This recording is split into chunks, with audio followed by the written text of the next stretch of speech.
Also joined by Jackson Taylor, the creator of Field Vision Sports. Excited to be with you guys. How you guys doing today? Doing great. Doing well. Happy to be here. Yeah. So this is kind of the brain trust of the guys who created Field Vision Pro. So I want to start with Cody. How was the idea for Field Vision Pro hatched, and what kind of went into getting it started?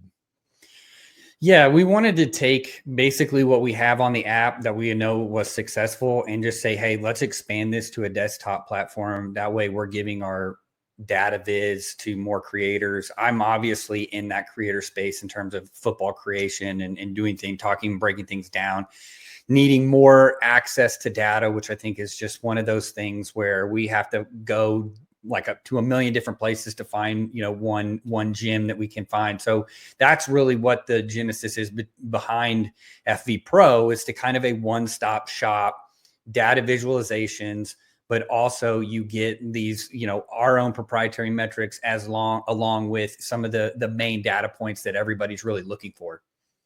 Yeah. And Jackson, Cody mentioned it there, but we do have some proprietary metrics in the app. We have our Havoc ratings for defense and threat ratings for offense. Can you just briefly talk about the methodology there, and then we'll dive in and start showing the app a little bit?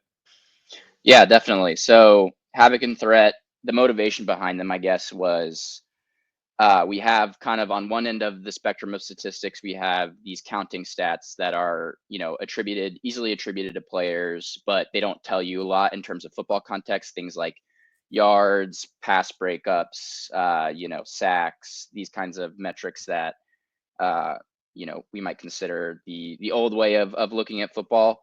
And then, recently we've had this kind of surgence of what I'll call, on the other end of the spectrum, these advanced metrics like expected points added, success, and those are kind of on the other end in that they're more powerful. They add football context, but it's in a lot of cases, especially on the defensive side of the ball, it's difficult to attribute those outcomes to any one player. And so with Havoc and Threat, we kind of try to bridge the gap between those and find within a play what is leading to, essentially calculating the value of any given counting stat. So what is the value of a pass breakup as it relates to EPA? What is the value of an interception or a completion? And as much as possible, trying to isolate and correctly attribute the contributions on any given outcome to a player. So for example, if a quarterback dumps it down to a running back out of the backfield, and that running back does all the work and houses it from there, that's a little bit of a different value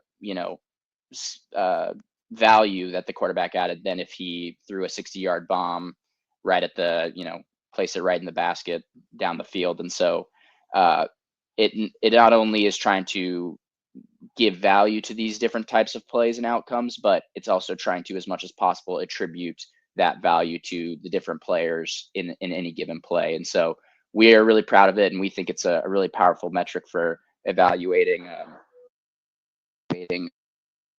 Yeah, it's a really unique way to evaluate player success on an individual basis. And as you look through the app and you see our unit rankings and stuff, that's more about personnel and individual player success than like how the unit performs as a whole. So that's one thing to keep in mind. But I'm going to go ahead and dive in to the app here. I've got it up on the screen already. As we go through, we have the comment section there on X. If there's something you want to see or interested in, drop us a comment. We can see those, and we can dive through that as well. One thing to keep in mind, this app is in beta version, so we have a lot of cool, unique visualizations that we're very proud of, but we're also adding stuff every single week, and we're open to feedback on things that people would like to see and check out with it. So I've got up here the QB player stats page. The app has 3 tabs. It's got the player stats, team stats, and the game app. So each one shows a little bit different things. The player stats shows players across the league. This shows team visualizations. In the game app, you can actually choose any season, any week, and go to look at games and look at visualizations within those and advanced stats for the game. So I'm going to start with the player app. We kind of developed left to right. So that's The game app is the least developed so far, but we're always looking to add new stuff to that as well. So if you look at QBs here, it starts with QB, EPA, and success rate. You've got on the x-axis success rate, y-axis EPA per 100, and then down below you've got a table of stats. So this is 50% of sample max, as you can see up here at the top. So anyone who took 50% of the total snaps of Jared Goff was top on that. And all of these charts are sortable, so you can look through them that way, and then you can switch the visualizations. You can go passing versus rushing for QBs, or you can go completion percentage versus average depth of target. Anthony Richardson, AR-15 just breaking charts here. Yeah, exactly. So obviously loves to throw it down the field. Doesn't have a very high completion percentage, but no. Good call out, Cody. But the really unique feature of the app is the filtering system. It gives you the ability to filter down to exactly what you want to see, whether you're looking at an individual player or a team. So first you can choose the season you want. That's pretty simple. Then team filters. If you wanted to go to one specific team, like if you just wanted to see Bills players, this is applicable with other positions where there's not just one, like a quarterback, but like if you wanted to see all Bills cornerbacks. And then we have the opponent filter as well. So if you only wanted to see division games, you could select the Dolphins, Patriots, and Jets to go with the Bills. And then we have our game situation filters. And this is where it gets interesting. I could make it second half only, amount of time on the clock I want, score differential. If I only want to see games that are close within one score, I can go to the down I want, the distance I want, field position. If you wanted to see only red zone plays, I'm going to leave it on all plays for now. You can take off garbage time if you want. And then if I apply those, the chart will be dynamic to the filters that I applied, and so will the stats down below. And then we also have our in-play filters. So you can go blitz, no blitz, play action, no play action. You can look at only against a certain coverage. We have cover 0, cover 1, 2, 3, 6, quarters in bracket. You can look at the offensive personnel, whether they were in 11, 12, 21, the defensive personnel, and the field area. So if I only wanted to see throws more than 20 yards down the field, I can select these boxes as I want. Or if I wanted to see intermediate throws, I can select these boxes as I want. So I'm just going to leave it with the filters that I have applied so far and kind of dive into that. You can see Jared Goff is up here. This is 3rd and 4th downs in the second half. His EPA and success rate ranks second in both. And if you click into Jared Goff, you go to a player page for him. So on the left, we have a player card that that shows his threat ratings. It's got a few cuts: pass threat rating, pass only, rush only, and against the blitz. And then his overall, he was QB7 in 2024. You can toggle between years to see different years for him. Like 2020, he was QB23. And then we have a few visualizations for the players as well. So this is his passing chart with a heat map. And then we have a drop back flow chart. So if I put some filters on, this will be dynamic to that. So if I only want to see the 4th quarter for Jared Goff, then you can see he had 137 dropbacks, 90 completions, 30 incompletions, and through 2 interceptions in those situations. So all these charts are dynamic to the filters. You can see his coverage profile in the 4th quarter. This is the coverages he was facing. Size of the circles is the percentage he faced it. And then we have EPA and success rate as the axes. And then you've got a receiver profile as well. So we have it down to 4th quarter and overtime right now. It's Amon-Ra St. Brown, 30% target share. If I go back to just showing everything, Amon-Ra still a 28% target share, with David Montgomery having the highest success rate, Amon-Ra the highest EPA per 100. So there's a lot of unique things you can see within the player visualizations. And then down below, you've got a game log. So it shows their stats for each game, all sortable still. And then these are dynamic to the filters as well. So if I just wanted to see Jared Goff's fourth quarter stats, fourth quarter and overtime for each game, you can see the number of snaps he took, his threat in the fourth quarter, EPA per 100 in the fourth quarter, so on and so forth. So a lot of cool things you can see there in the individual player cards. Jackson or Cody, anything you want to add about the player cards with QBs or the player stats with QBs? I'm going to look at defense a little bit next.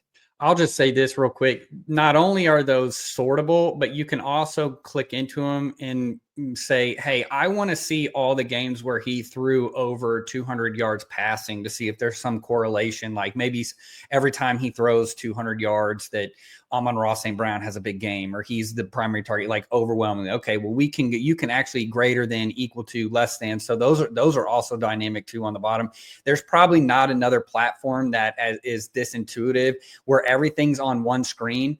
I don't have to go off the screen, hit a bunch of filters, and then hope that, and then kind of refresh it. These are all right there from whether it's the game or it's on the other platform where we have essentially everything right there on that. I think too, as somebody who's looking for content creation pieces or things to throw into an article or things to throw into a video or talk over, these are perfectly designed for that. And that's exactly what those are designed for, where you can clip these out, you can talk over them in a video, you can move it around, adjust these live. I mean, that's what we're doing right now. So we have built this for creators in mind and for people who are really wanting to get deep into the weeds of analytics and then also this player performance, because I think, as Jackson mentioned, we have this basic stuff, but we can't, it's really difficult, or we have to use multiple platforms just to find one thing. Well, we've put that all in just one area. Yeah. And one thing I'll show you real quick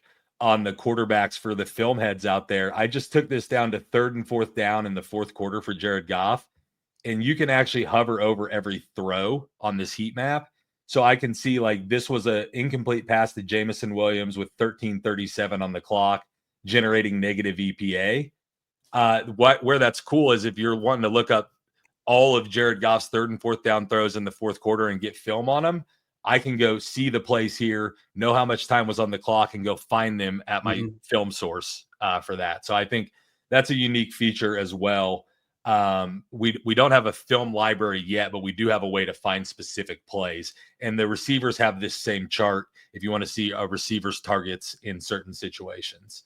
I'm going to stay in the player stats tab and go to a defensive player. If you go to cornerbacks, we've got visualizations for defensive players as well. I'm going to take it up to 75% of snaps here. This is snaps per reception versus snaps per target. You can see Pat Surtain's up here ranked pretty high. You've got Jalen Johnson, Christian Binford. Then we also have targeted EPA versus success rate. Derek Stingley's up at the top here. And then we have pass breakups and stops. And every defensive position is accounted for. We have cornerbacks, safeties, off-ball linebackers, edges, and interior defensive linemen. But you can see stats down below, havoc per 100, slot havoc per 100, targeted EPA per 100, targeted success rate. A lot of defensive stats, more so than you get most places. And you can sort by all of these as well. So like Michael Jackson, Pat Surtain was the best on snaps per target this year. And all of the same filters exist for defensive players as well that we showed you on the offensive players. So if I click into Derek Stingley Jr. here, you've got his coverage chart. You can see where he was targeted. You can see he plays on one side of the field mostly. You've also got his overall havoc rating. He was our cornerback 2 this year. You've got his man coverage rating. He was 2nd in man coverage, 4th in zone. So he's really a complete corner. And then you can also see where he lined up most of the time. Which I think this is a big deal too, of just you can go, the heat map only gives you a little bit of detail, but then being able to see how often he was used in different areas and then whether he was good at it or not is another big piece of defensive performance. Yeah. And same as I showed on the quarterbacks, you can see all the times he was targeted right here and when they happened. Fourth quarter, 5:45 to go, incomplete pass on 3rd and 11 versus Jacksonville in week 4. So it has everything that you need to know there about that play if you want to go watch the play. And then game logs down below. So any of these game logs are clickable as well. So for every individual player, we have the game logs with their stats underneath, and then you can just pop into the game app for that game if there's a game you want to get more detail on and see some stats about that game and our EPA game flow chart. We have Havoc ratings. Havoc ratings are based on position groups, so we have those across all of the position groups and the cuts for each player on their player pages across all defensive position groups. So I'm going to dive into the team app a little bit here. So we have several visualizations for the team app. It looks kind of similar to the player app. We have this 2x2 to start, but it's team logos instead of player headshots. And then I can see right now we have overall EPA per 100 versus success rate. If I want to just see who was the best fourth quarter team in the league this year, and this is toggled to offense right now, Tampa Bay actually had the best EPA and success rate in the fourth quarter, or at least best success rate in third in EPA this year. And Washington and the Ravens were really good in the fourth quarter as well.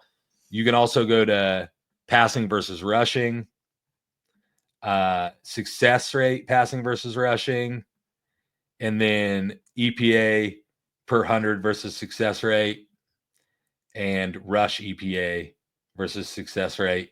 Then it also just toggles back and forth between offense and defense relatively easily. We have all the same visualizations for defense as well. These are all fourth quarter results because it's dynamic to the filters. And then you can see their fourth quarter only stats down below. We have some advanced stats, some basic stats, kind of whatever you want to see. So we'll dive into the Super Bowl champs here real quick.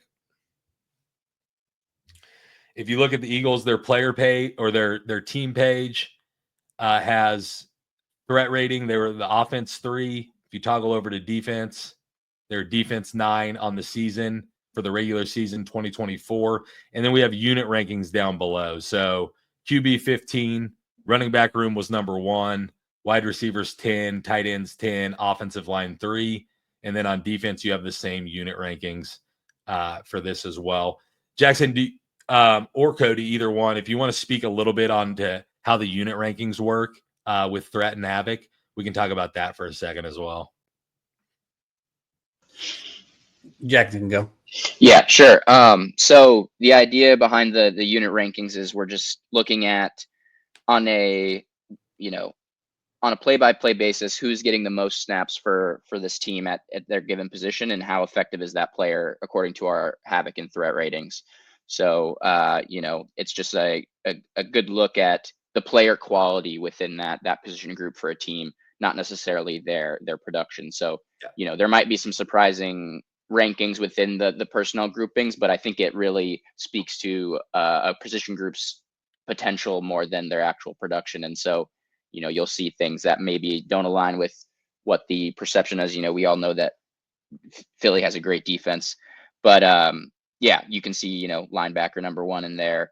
But this kind of the takeaway here being like maybe Vic Fangio is an elite defensive coordinator for what he's able to do with some of these pieces, though they're certainly still very good within our rankings. Yeah, I think the other thing too, just to speak real quickly, because I know Eagles Eric's over here mad about the corner situation. I also think, to Jackson's point, this also speaks to the depth of a team.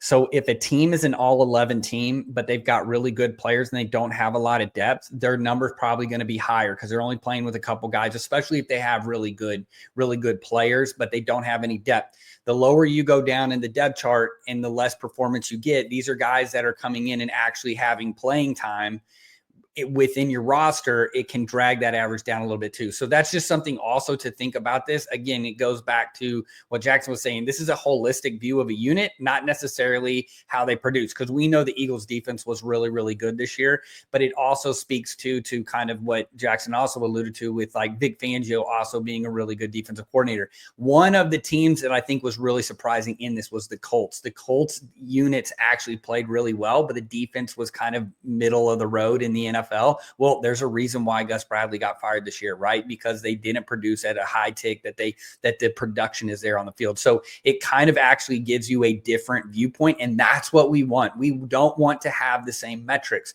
that everybody else does, and we don't want to look at the same things that everybody does. We want production on field. So that's one of the big things. Like you went back, Sasha, asking me why was Field Vision Pro created? Goes back to why Havoc and Threat were created.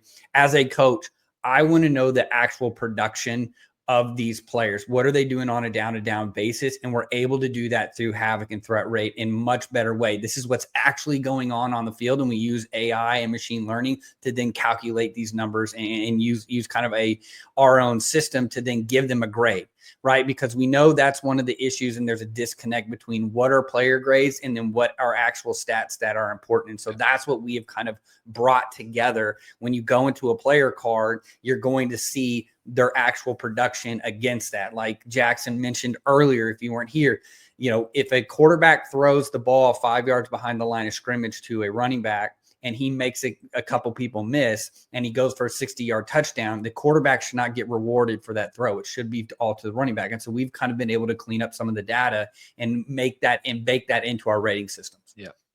We have a little over 5 minutes left. We've got a couple of comments on the feed right now. If anybody is interested in something specific, we will open it up if anybody's interested to show you something if we can. But that's really well said, Cody, about Havoc ratings and Threat ratings, and it's personnel based, not necessarily production based. It's production based at the player level, but then at the unit level, it's taking all of the players' production individually and then rolling them up. So I am going to dive really quickly into the game app here. While we still have a few minutes. The game app is the least developed of the three so far, but we do have a visualization in there that you can look at. So I'm going to click on the Super Bowl here. And Jackson, this EPA game flow chart is something that you were posting out throughout the season a little bit for backward looking games. Can you just talk a little bit about what it shows, what it tells people? And obviously the Super Bowl might not be the best example because it just went the Eagles' direction and stayed the Eagles' direction the whole way. But just talk about this EPA game flow chart a little bit. Yeah, definitely. So the idea with these charts is just giving a really easy, interpretable way to see kind of how the game went from start to finish and what plays mattered in the outcome of the game. So when you're looking at this, as you said, Sasha, you can kind of already just tell by one quick glance that, okay, the Eagles kind of controlled this thing from start to finish. And the way you can read this is that these little bars in the top, at the zero axis are individual plays and kind of who won that play by an EPA standpoint, the net EPA from that play. And so, you have plays that are scoring plays, they have an extra marker to denote those. And then also the top play from an EPA basis for each team is also denoted. So you can see there, that pick six for Cooper DeJean there is the most impactful play from an EPA standpoint for the Eagles versus in the Chiefs. It was a last second touchdown for them over on the right side. But something else I want to highlight, that is great about this app, and one of the reasons we built it on Dash and using Plotly is that all these charts are very interactive, and we've highlighted some of that in some of the use cases we've shown here today. But if you go down to that bottom legend there and you click on the net EPA Q sum, not that one, the other ones, click on those other two, and it'll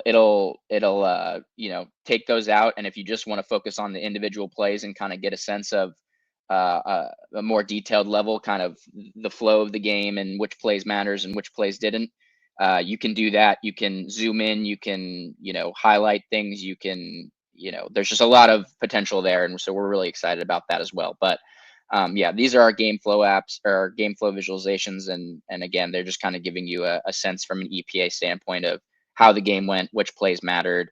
And you know, we're continuing to add more features into them, and then also more visualizations in the game app as we're going along. Yeah, cool stuff coming in the game app for sure. We got a comment from Eagles Eric. I'm going to try to create what he asked for. So we're over here on the team stats page. We'll toggle to defense, and then we go into in-play filters. And I'll just use the example Cody used. So we'll just get rid of everything except for cover 6, and then apply those filters. And we can see, as expected, the Eagles are pretty high up in cover 6 in terms of EPA and success rate. But this will just limit it down to the snaps that people played in cover 6. And then if you want to eliminate some teams that don't play it a lot, we could go to like 50% of sample max here. And so these are the teams that play it a decent amount, at least 50% of the 171 snaps that the Eagles played it. And the Eagles were at the top of the heap along with the Broncos in terms of that. You could also switch the visualizations, and it'll still be dynamic to the filters for that as well. So I hope that got you, Eric. I see you're saying sick. Love it. We appreciate that. We always love the positive feedback. A lot of cool stuff in here. Obviously, we only scratched the surface of what we can show you, but I think the key points are like really good filterable information with professional visualizations where you can see what you want in one place. And it's available right now on fieldvisionpro.com. So you can fieldvisionsports.com, and then you click on Field Vision Pro and sign up for it. There's a spot on there to request a personalized demo as well. Once you get into the product, if you want to see more or ask specific questions about your team, I'll be happy to hop on a call with anyone and show them what they want to see. So it's really exciting stuff. Jackson or Cody, do you have anything to add about Field Vision Pro or anything you want me to show real quick before we wrap this up? Something I'll just add real fast, something that we maybe didn't get the chance to highlight here. There's so much within the app as we've been showing off that, you know, you can't really show it in 30 minutes. So that's really exciting. But, you know, something that we feel is a real asset to Field Vision Pro is the ability to be community driven and community based. So, you know, a lot of this development has been with Cody, you know, coming in and saying, you know, hey, I really want this stat in there, or this look, or this, you know, this information. And we're really, you know, easily able to add that really quickly and just get it out within, you know, a day, quick turnaround basically. And so we want people to go in there and give us good feedback and tell us what they want to see, what they want to, you know, what they want to, basically how they want to use it. And we want to shape the app for that purpose. And so we think that that's going to be something that's going to be really key to the success of this for this app. So yeah, just wanted to highlight that, but I think we've done a great job of showing it off here today. For sure. As everyone gets in there and uses it, feel free to DM us on Twitter. You can also use the contact us form on the website to send messages, but we want the feedback. We want it's created by creators for creators, and we want to stick to that and be true to that word. And I'll just expand on just a little bit of what Jackson said. You know, I came probably like 10 days ago and was like, hey, we need to have some sort of slot percentage of when they're playing in the slot for at least corners and safeties. Because here's the thing, everybody's talking about the draft right now, but here in a month, everybody's going to switch once we get to OTAs and we start talking about team building and who's going to play this and what they're going to play. I want to know, you know, Eric had the great call out in coverages, right? Okay, well, does this corner that we just signed in free agency, does he fit our coverage profile? How did he play? Oh, he's a man dominant corner, but we play a bunch of zone. Is that telling me that the coach is switching what they're doing, or did we kind of sign somebody that doesn't fit our needs? So to me, that was a big thing just with what Jackson was talking about, is like, if we think that if you see something in there and like, hey, this would be really nice to have, and we feel like that's an easy thing that we can do, then we are more than willing to. And to me, there's not many other places where it's a one-stop shop for everything you need. And then we also give you really rich visuals on top of that you can use. You're not creating your own anything new. You can use all of our stuff that we already have in there without trying to recreate it or trying to make your Excel sheets look beautiful, as we all have struggled before. Yeah. Awesome stuff, Cody. Awesome stuff, Jackson. I appreciate you guys hopping on here for this live demo. I appreciate all the people who hopped on and watched some of this. You can go back if you joined partway through and see more of the visualizations. We're Field Vision Sports. You can check out Field Vision Pro at fieldvisionsports.com. Thanks for everyone who listened on X and on Instagram. And we'll be back with more of these throughout the off season. We'll see you guys later.